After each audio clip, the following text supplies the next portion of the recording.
इस सीन में हम लोग देखते हैं वहाँ पर हॉन भागते हुए आती है और जुन के पास। जुन पूछता है वो हॉन वेरिकुलस डिपार्टमेंट में आज कोई सर्जरी नहीं है। हॉन बताती है वो उसके बारे में दोबारा जिक्र मत करो। डिपार्टमेंट के प्रमुख सिम को इतना सर्जरी क्यों करना पड़ता है, यहाँ तक कि 12 घंटे तक बिना रुके सर्जरी हुई। मुझे ऐसा लगता है कि सर्जरी कर करके मैं मरने वाली हूँ। जुन बताता है ऐसा लगता है कि जैसे कि मैं आज फ्री हूँ। हॉन बताती है आज हेड ऑफ डिपार्टमेंट सुबह आराम करेगा और दोपहर में कॉन्फ्रेंस रूम में जाएगा। हॉन पूछती है लेकिन क्या तुम न्यूरो सर्जरी में स्पेशलाइज हो रहे हो? जुन बताता है नहीं, तुम ऐसा क्यों सोचती हो? हॉन बताती है कितना अजीब है। जुन बताता है हॉस्पिटल के डॉक्टर ने कहा कि उन्होंने मुझे देर रात तक न्यूरो सर्जरी का स्टडी करते हुए देखा है। जुन अपने मन में सोचता है लगता है किसी ने मुझे डेटा देखते हुए देखा है। फिर उन लोगों के सामने हेड डॉक्टर और कुछ डॉक्टर आने लगते हैं। हम लोग देखते हैं वह सारे डॉक्टर जुन के सामने से निकल जाते हैं और साथ ही हॉन भी जाने लगती है। सीनियर डॉक्टर एक डॉक्टर से पूछता है हम डॉक्टर जुन को भी ऑब्जर्व करने के लिए क्यों नहीं ले जाते?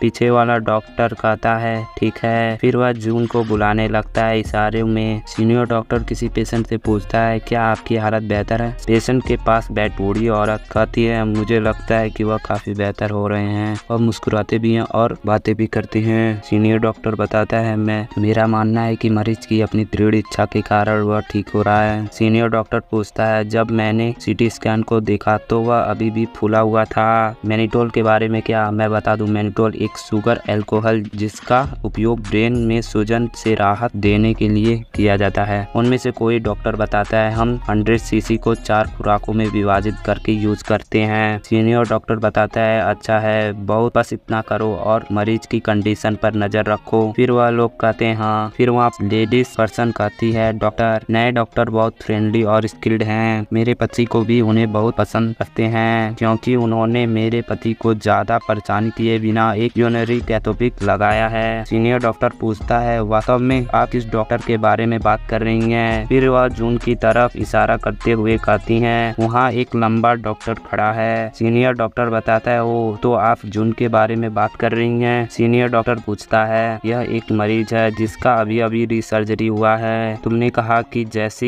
ही उसे सिर में दर्द महसूस हुआ तो उसका परीक्षण कराया गया है ना? लिसोंग बताता है हाँ। सीनियर डॉक्टर बताता है तुमने कहा कि मरीज की कंडीशन को डिस्कवर किसने किया और समस्या का समाधान कैसे किया? लिसोंग बताता है यह सही है डॉक्टर हान, उन्होंने एक्टिवेटली रूप से सीटी स्कैन के लिए कहा और स्कैन को पूरी टीम को डिस्ट्रीब्यूट कर दिया। सीनियर डॉक्टर बताता है ऐसा है। सीनियर डॉक्टर पूछता है तो डॉक्टर हॉन जानते हैं कि जब पोस्टीरियर कम्युनिकेटेड अथॉरिटी फट जाती है तो कौन सी तंत्रिका पैरालाइज्ड हो जाती है? डॉक्टर हॉन बता नहीं पाता। सीनियर डॉक्टर बताता है डॉक्टर जून को उत्तर देने का प्रयास करो। जून हैरानी से कहता है क्या मुझे? सीनियर डॉक्टर बताते हैं यह सही है, तुम्हारे अलावा यहाँ दूसरा डॉक्टर जून कौन है? जून बताता है मेरा मानना है कि यह CN3 नर्वस है। सीनियर डॉक्टर बताता है यह सही है, यह CN8 नर्वस है। जब ब्रेन एनोरेक्सियम पोस्टीरियर कम्युनिकेशन अथॉरिटी में होता है तो यह CN3 नर्वस में पैरालाइज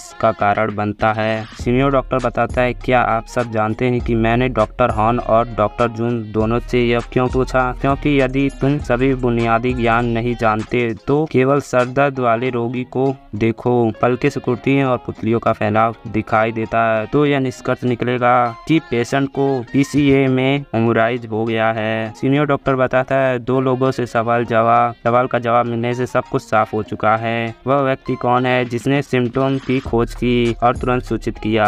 सीनियर डॉक्टर बताता है यह पहली बार नहीं है। जब मैंने काम करते समय डॉक्टर जून के बारे में प्राउड सुना है। मैं एक हफ्ता में 3 बार डॉक्टर हॉन की प्राउड सुन चुका हूँ, इसने मुझे खुश कर दिया। सीनियर डॉक्टर बताता है जून से काम से छुट्टी लेने के बाद मेरे ऑफिस में आना। जून बताता है हाँ। फिर जून सीनियर डॉक्टर के ऑफिस में आ जाता है। सीनियर डॉक्टर बताता है बैठ जाओ। क्या तुम पहली बार ऑफिस में आए हो? मुझे माफ करना, मेरे पास केवल इसी प्रकार का ड्रिंक है।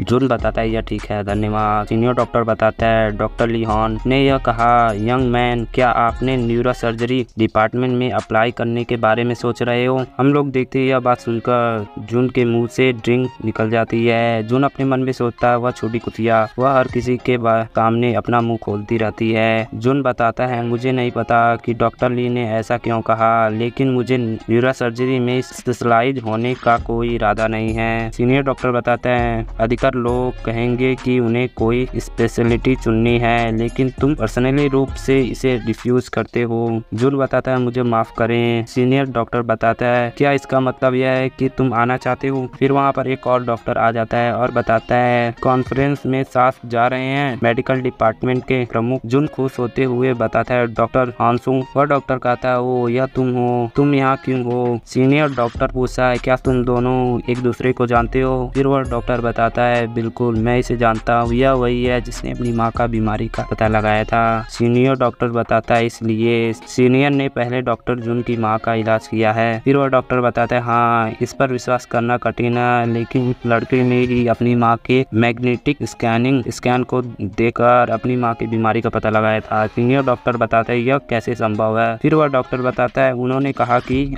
माँ की बीमारी के कारण रिसर्च स्टूडेंट बनना छोड़ने के बाद भी उन्होंने न्यूरोलॉजी पर रिसर्च जारी रखा। सीनियर डॉक्टर अपने मन में सोचता है उन अफवाहों से बिल्कुल अलग जो मैंने एम्प्लॉय से सुनी। सीनियर डॉक्टर बताता है तो क्या तुम न्यूरो सर्जरी के बजाय न्यूरोलॉजी चुनना चाहते हो? फिर वह डॉक्टर बताता है इसका क्या मतलब? सीनियर डॉक्टर बताता है मैंने बस डॉक्टर जून से पूछा कि तुम कौन सी स्पेशलिटी चुनोगे। फिर वह डॉक्टर जून के कानों में कहता है यह न्यूरोलॉजी जैसा दिखता है, तुमको क्यों पूछना पड़ा है? जून बताता है मैं अभी इंटर्नशिप प्रोसेस शुरू कर रहा हूँ, इसलिए मुझे फैसिलिटी का एक्सपीरियंस लेना होगा। सीनियर डॉक्टर बताता है हमने इसे तुम्हारे लिए बहुत कठिन बना दिया। सीनियर मुझे लगता है कि डॉक्टर जून को सोचने के लिए कुछ समय देना चाहिए। फिर वह डॉक्टर बताता है यह सही है, मैं बहुत जल्दी में था। फिर वह डॉक्टर बताता है ठीक है हेड ऑफ नीडल डिपार्टमेंट मैं आगे जा रहा हूँ। सीनियर डॉक्टर बताता है हाँ सीनियर मैं भी नीचे आ रहा हूँ। सीनियर डॉक्टर जून से बताता है मैंने टिनी का ऐसा व्यवहार कभी नहीं देखा, ऐसा लगता है कि जैसे वह तुम्हें बहुत पसंद करती है। जून बताता है मुझे नहीं पता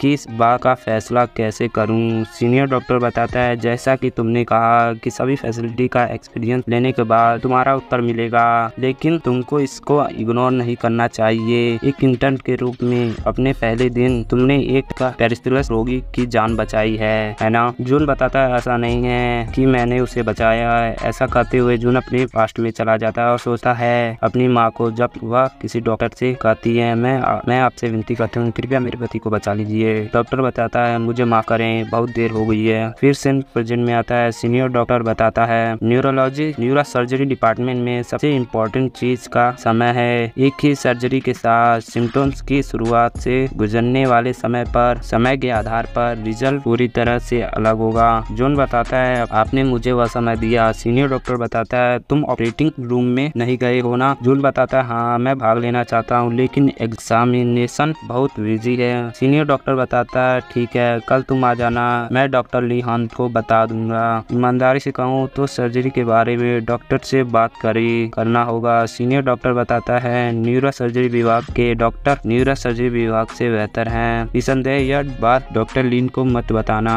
फिर हमें कल का सीन दिखाया जाता है और सीनियर डॉक्टर बताता है यह ABM सर्जरी है। यह मरीज के कार दुर्घटना में घायल होने के बाद जांच के दौरान सामने आया मामला है। फिर हमें ABM के बारे में बताया जाता है धमनियां और कोशिका की समान असामान्य डिसऑर्डर है। यह आपके लिए एक अच्छा एक्सपीरियंस होगा जून, इसलिए इसे ध्यान से देखना।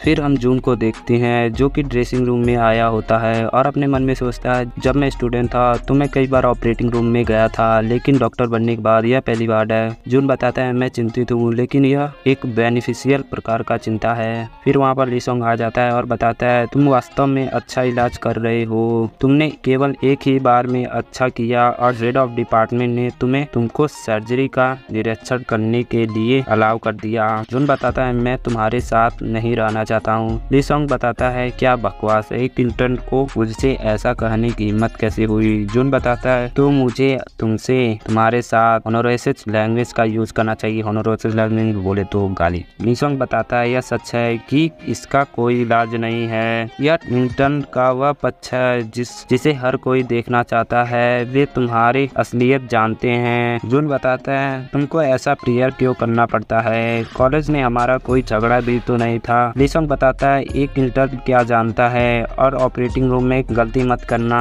फिर हम लोग देखते हैं जून ऑपरेटिंग रूम में आ जाता है और कहता है कॉलेज की तुलना में यह एक अलग स्तर है। फिर वहाँ पर कोई कहता है हम एनेस्थीसिया प्रोसेस की निगरानी कर रहे हैं, आइए सर 10 से 1 तक गिनती करें, 10, 9, 8। फिर हम लोग देखते हैं वह पेशेंट बेहोश हो जाता है। फिर वह कहता है एनेस्थेटिक डॉक्टर क्या आप तैयार हैं। वह डॉक्टर कहता है हाँ, चलिए शुरू करते हैं। फिर यहीं पर यह एपिसोड खत्म हो जाता है। नेक्स्ट एपिसोड के लिए तुम लोगों को इस पर टोटल 50 लाइक करना है, बस 50।